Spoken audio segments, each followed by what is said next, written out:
Virus corona masih mengancam dunia. 4 bulan pandemi menyebar, menghampiri 210 negara, menginfeksi 1,7 juta jiwa, dan merenggut lebih dari 100.000 nyawa. Bukan tanpa perlawanan, banyak negara bertindak, mulai dari mengunci wilayah hingga kampanye di rumah saja, semua demi memperlambat penularan. Amerika Serikat menjadi negara paling parah terdampak corona saat ini dengan jumlah kematian per hari rata-rata hingga 2.000 jiwa. Meski demikian, Presiden Trump mengatakan siap membuka kembali negaranya dalam waktu dekat. Apa sebab? We have a great testing system. We have the best testing system in the world. But there are certain sections in the country that are in phenomenal shape already. And we, in addition to that, are giving out millions of tests, and every day we're doing it exponentially. We're picking up, and what we'll be doing in the very near future is going to certain areas of our country and do massive testing. Di posisi kedua, Spanyol juga sedang mengkaji kemungkinan membuka kembali beberapa perkantoran pekan ini. Meski memiliki kasus corona tertinggi kedua setelah Amerika, Spanyol kini berhasil menurunkan laju angka kematian akibat corona. Sementara munculnya kasus baru pada bulan April hanya 3%, turun 6 kali lipat dibanding bulan lalu 17%. Meski demikian, Italia yang menempati urutan ketiga negara paling parah terdampak corona belum bisa bergerak maju. Italia justru memperpanjang waktu karantina wilayah hingga awal bulan depan 3 Mei 2020. Sebab pertambahan angka kasus baru dan kematian masih tinggi di sana. Bagaimana dengan Indonesia? Tiap hari masih bermunculan kasus baru pasien positif corona, ratusan. Perbandingan jumlah pasien yang sembuh dan meninggal juga menunjukkan perlu upaya penghentian penularan segera di Indonesia. Selain rekayasa sosial berupa pembatasan, kini titik harapan muncul. Datang dari sejumlah peneliti lembaga dan perguruan tinggi di Indonesia. Universitas Airlangga di Surabaya, Jawa Timur, salah satunya. Ada 5 kandidat yang terbaik, dan akan kita publikasi terlebih dahulu untuk dapat masukan-masukan dari dunia nasional maupun internasional. Dan nampaknya kelima senyawa itu masing-masing itu memiliki kemiripan dan khasiat daripada klorofil.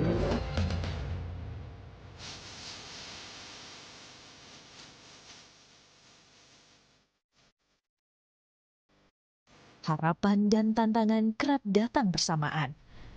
Ada fakta yang harus dihadapi. Jumlah penderita penyakit gangguan jiwa meningkat selama wabah corona. Walau tetap yakinlah, badai pasti berlalu.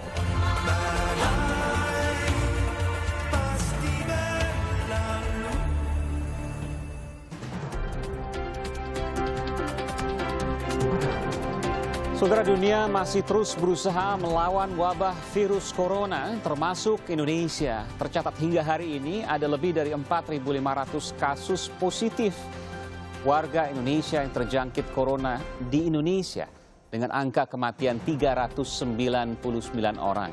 Namun jumlah pasien COVID-19 yang sembuh juga terus bertambah, yakni 380 orang. Dan saudara, dalam program Aiman malam ini, saya Aiman Wicaksono akan mewawancarai seorang kepala daerah yang juga mantan pasien positif corona yang kini sudah pulih dan telah diperbolehkan kembali ke rumah, namun tetap dalam karantina di rumah. Bagaimana cerita dan semangatnya dalam melawan virus corona? Telah terhubung bersama saya melalui sambungan internet Wali Kota Bogor, Bima Arya. Selamat malam, Pak Bima Arya, Pak Wali Kota Bogor. Selamat malam, Assalamualaikum, Aiman, apa kabar semuanya? Waalaikumsalam warahmatullahi wabarakatuh. Terima kasih, kabar baik juga yang saya dengar dari Pak Wali Kota Bogor, Pak Bima Arya. Bung Bima hari ini sudah berada di rumah selama 22 hari, kemudian sebelumnya dirawat di rumah sakit. Boleh diceritakan kapan kembali dan bagaimana kemudian dinyatakan bahwa Pak Wali Kota sudah boleh di rumah namun masih harus kemudian karantina di rumah? Ya, alhamdulillah hanya karena kuasa Allah SWT, saya setelah 22 hari di rumah sakit diizinkan oleh tim dokter untuk kembali ke rumah. Pertimbangan dokter karena secara klinis gejala-gejalanya sudah tidak ada, secara medis juga kondisi saya fit, baik, hasil tes darah baik juga. Jadi merekomendasikan untuk segera bergeser dari rumah sakit umum daerah ke rumah. Jadi ini adalah hari kedua saya di rumah, sangat happy, relax, dan juga menyenangkan di sini. Tentu saja kalau di rumah sakit banyak keterbatasan, pemandangan terbatas, manuver terbatas, pergerakan hanya dari tempat tidur ke kamar mandi, duduk di kursi, menulis, membaca, ya 22 hari harus diuji kesabaran seperti itu. Mulai dari hari pertama sampai hari ke-22 itu penuh dengan ujian yang luar biasa ya, pengalaman yang bagi saya tidak terlupakan. Nanti saya akan tanyakan soal itu Pak Wali, tapi saya ingin tanya, Anda sekarang berada di kamar Anda ini ya? Iya, saya di kamar, diisolasi, nggak kontak dengan istri dan anak-anak, luar biasa, nggak keluar sama sekali, makanan diantarkan di pintu, saya ambil di pintu, saya taruh lagi di pintu kalau sudah selesai, dan dicuci secara terpisah. Baju-baju juga di kamar mandi, saya rendam sendiri di ember, ya. Kemudian saya cuci sendiri, nanti ditaruh di luar, baru dicuci lagi, dibilas lagi. Kira-kira begitu. Jadi walaupun Anda di rumah, Anda nggak ketemu dengan boleh saya katakan Anda tidak ketemu dengan istri, Anda tidak ketemu dengan anak, makanan diantarkan di depan pintu, kemudian nanti beberapa waktu Anda ambil, kemudian Anda kembalikan, cuci baju sendiri di kamar mandi di kamar Anda. Iya, di sini nggak bisa memeluk istri dan anak-anak, nggak bisa ngobrol langsung, tapi jauh lebih baik daripada di rumah sakit. Setidaknya saya bisa dengar suara mereka ketawa, suara mereka ngobrol di ruang sebelah. Kadang-kadang saya buka sedikit, ya beberapa senti saja pintu sambil mengintip aktivitas mereka. Itu sudah jauh lebih baik daripada di rumah sakit yang betul-betul jauh dan nggak bisa dengar suara mereka. Saya agak merinding juga mendengarkan Anda mengatakan ini, karena banyak sekali saat ini orang yang begitu jenuh berada di rumah, begitu tidak betah berada di rumah. Tapi ternyata Anda yang berada di rumah meskipun tidak bisa ketemu dengan keluarga, begitu berarti walaupun hanya mendengar suara anak saja. Ketika di rumah sakit, saya ketika sesekali membaca berita, banyak warga yang masih nakal membandel keluar rumah, saya itu miris dan sedih gitu. Saya pikir mereka ini tidak tahu rasanya. Jadi ingin saya sampaikan bahwa bagi Anda yang sekarang ini bosan di rumah, jenuh di rumah, ingin keluar rumah untuk sekedar mencari hiburan, yakinilah, percayalah ketika Anda keluar dan terpapar COVID-19 dan harus dirawat di rumah sakit, hal yang paling Anda inginkan, yang paling Anda mimpikan setiap hari, setiap saat adalah kembali ke rumah. Jadi selalu ingat seperti itu. Luar biasa pengalamannya. Saya ingin Anda berbagi pengalaman juga Pak Wali. Tentu tidak mudah seperti Anda yang katakan tadi bahwa dirawat di rumah sakit di ruangan yang boleh saya katakan mungkin tidak sampai 30 meter persegi, mungkin itu termasuk yang bagus ya. Mungkin berapa? 3 kali 7 meter persegi mungkin, sekitar seperti itu, atau mungkin 4 kali 5 meter persegi.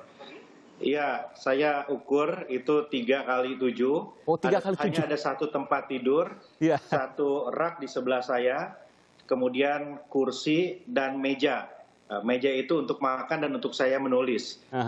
Saya hanya sendiri di situ dan hanya berinteraksi dengan dokter 1 kali sehari. Dokter visit biasanya jam 8 atau jam 9 pagi. Kemudian suster secara rutin datang mungkin 5 kali sehari untuk cek tensi darah, kemudian saturasi, tekanan darah untuk memastikan perkembangan saya. 2 hari sekali diambil darah. Nah, itu yang saya jalani selama 22 hari. 22 Jadi, hari ya? dari tempat tidur, Luar biasa. sedikit bergeser ke kursi, dan agak bergeser ke pojok ruangan untuk menikmati sinar matahari yang menerobos lewat jendela kamar rumah sakit. Boleh diinformasikan rumah sakit mana? Mungkin Anda tidak keberatan? Rumah Sakit Umum Daerah Kota Bogor. RSUD Kota Bogor. 3 kali 7 meter, 21 meter persegi. Selama 22 hari tidak boleh keluar, hanya di situ saja. Luar biasa, tidak terbayang itu. Ya, tidak pernah saya bayangkan, tapi saya meyakinkan diri bahwa ini harus saya nikmati, ini ujian gitu. Ya, kalau stres juga nggak ada artinya. Jadi berusaha saya nikmati, saya atur polanya, bangun tidur subuh apa yang saya lakukan terus ya sampai polanya dapat sendiri dan akhirnya ya cukup bisa menikmati. Iya. Apa yang kemudian dilakukan perawatan? Mungkin ada makanan-makanan tertentu, minuman-minuman tertentu misalnya yang diberikan pada saat perawatan atau semuanya normal saja? Awal-awal itu karena saya ada gejala mual, nggak nafsu makan, kemudian batuk-batuk, lemas. Nah, obatnya ya itu. Jadi yang batuk-batuk dikasih obat batuk, mualnya disuntik obat anti mual, kemudian dikasih vitamin dan juga antivirus. Selain itu, rumah sakit menyediakan makanan sehat pastinya, semua saya lalap, dikasih buah naga saya makan, dikasih orange juice, kemudian melon, semangka, pepaya. Ya awal-awal itu nggak ada rasanya semua. Jadi awal-awal di rumah sakit itu saya kehilangan indera perasa rasanya. Jadi makan seperti makan tawar saja itu ya Pak Wali ya? Makanannya tawar dan bahkan penciuman saya juga menjadi saya nggak bisa nyium apa-apa gitu. Seminggu pertama di rumah sakit itu saya merasa indera penciuman saya hilang. Iya. Saya juga agak terkejut juga karena saya ingat betul pada saat Anda dinyatakan pertama kali positif itu tanpa gejala. Anda baru pulang dari kunjungan ke Turki dan Azerbaijan lalu kemudian Anda dinyatakan positif tanpa gejala pada waktu itu dan kemudian akhirnya tetap ada gejala juga selama beberapa hari di rumah sakit. Betul demikian Pak Wali? Sebetulnya bukan tanpa gejala. Ya, gejala itu ada tapi mild ya, agak ringan.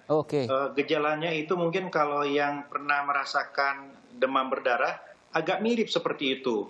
Jadi agak mual, lemas, kehilangan nafsu makan, sedikit batuk. Nah, itu yang demam saya tidak ya? Enggak demam, demam dan alhamdulillah tidak sesak. Nah, itu jadi gejalanya mild ya, tapi begitu di rumah sakit ya itu cukup mengganggu karena nggak bisa makan. Iya. Ini yang termasuk ringan. Tentu yang sedang dan berat akan lebih menderita lagi. Mudah-mudahan ini segera berakhir. Saya ingin bertanya, Anda terkenal, Anda dikenal, sering juga banyak kemudian warga yang melihat kegiatan Anda lewat media sosial, Instagram. Anda punya, saya harus katakan, punya tubuh atletis. Anda sering berolahraga. Lalu pertanyaan, bagaimana seorang Bima Arya bisa terinfeksi virus corona? Ini tentu menjadi pertanyaan kalau seandainya seorang Bima Arya saja yang atletis, yang sering berolahraga, yang fit bisa terkena, bagaimana dengan yang lain? Ya memang banyak pertanyaan itu ke saya, termasuk saya bertanya juga kepada diri sendiri. Saya sudah hidup sehat, tapi kenapa masih kena juga? Tapi setelah saya pelajari, pemain basket kena, pemain bola kena, atlet-atlet banyak yang juga kena gitu. Jadi kesimpulan saya, tingkat kebugaran, tubuh yang sehat, itu belum tentu menjadi benteng yang kuat ketika virus itu masuk dan kita menjadi terpapar. Tetapi kebugaran kita menentukan seberapa kuat daya tahan kita terhadap serangan virus itu. Semakin kita bugar, semakin imunitas kita kuat, ya semakin mild gejala klinisnya dan semakin kita bertahan. Saya rasa saya menyimpulkannya seperti itu. Jadi bukan berarti tubuh sehat pasti nggak kena virus. Nah, artinya bagi warga yang sekarang berolahraga, hidup sehat gitu, saya kira bukan berarti tidak mungkin terpapar virus. Tetapi ketika virus itu masuk, ya insya Allah gejalanya hanya ringan saja dan akan lebih bisa bertahan. Dan ringan pun tidak terasa makan apapun yang seperti Anda sampaikan tadi. Pak Wali, Anda tentu 22 hari berada di perawatan rumah sakit, Anda sempat berpikir, mungkin Anda punya jawabannya, mungkin juga tidak. Tapi saya ingin bertanya, di mana Anda terinfeksi virus corona? Itu juga pertanyaan banyak orang dan pertanyaan saya kepada diri sendiri beberapa hari awal-awal di rumah sakit. Ada beberapa teori, ya ada beberapa kemungkinan. Ya. Kemungkinan pertama adalah saya terpapar ketika kunjungan di Turki dan Azerbaijan. Tetapi faktanya adalah hanya 2 orang yang ikut serta dalam kunjungan itu yang terpapar positif. Beberapa orang yang lain itu tidak terkena. Anggota rombongan lain yang juga interaksi dengan Arak, ya, ini staf saya yang juga kena positif, itu nggak apa-apa. Istri saya alhamdulillah negatif gitu. Jadi saya agak ragu kalau saya terpapar di Turki. Ya, jadi mungkin ya kemungkinannya lebih besar ketika saya terpapar itu ketika baru pulang dari Turki dan mungkin dari orang-orang yang berada di sekitar saya 2 hari setelah kedatangan saya. Di Indonesia ya? Di Indonesia atau di pesawat pulang atau di pesawat pulang. Jadi saya rasa kemungkinannya cuma 2, di pesawat pulang atau setelah pulang interaksi dengan orang-orang di sekitar saya. Baik, terakhir Pak Wali, karena Anda merupakan pimpinan tertinggi di Kota Bogor, apa yang bisa Anda sampaikan kepada seluruh warga Kota Bogor terkait dengan pengalaman yang Anda alami saat ini, terkait juga dengan nikmat yang kemudian Anda alami saat ini karena Anda sudah pulih dan mudah-mudahan Anda kembali beraktivitas kembali. Apa yang bisa Anda sampaikan kepada seluruh warga Kota Bogor? Hope for the best, prepare for the worst. Selalu berharap yang terbaik, selalu optimis, selalu positive thinking. Tetapi tetap waspada dan jaga-jaga untuk hal yang terburuk yang bisa terjadi. Jadi ikuti semua himbauan pemerintah, jangan nakal, jangan mengambil risiko, tetap di dalam rumah kalau tidak ada hal yang begitu mendesak. Itu poin pertama. Poin kedua, pemerintah akan memberikan bantuan. Akan ada alokasi dari APBD, akan juga turun bantuan dari pusat bagi yang membutuhkan. Tetapi itu perlu waktu dan itu ada prosesnya. Karena itu saya mengajak bagi yang mampu, mari kita bantu yang tidak mampu. Bagi yang sehat, mari kita bantu juga, kita support yang tidak sehat. Ini saatnya kita menguatkan kebersamaan kita.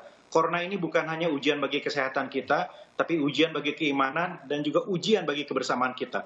Kita bersama, kita kuat, kita sebarkan energi positif, optimis. Insya Allah kita akan lalui ini bersama-sama. Amin.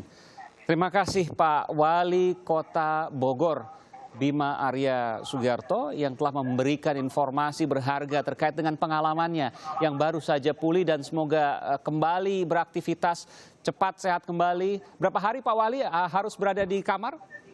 Kira-kira 2 minggu. 2 minggu lagi, luar biasa. Jadi 22 hari ditambah 14 hari. Lebih dari 1 bulan. Luar biasa. Ini tetap sabar Pak Wali.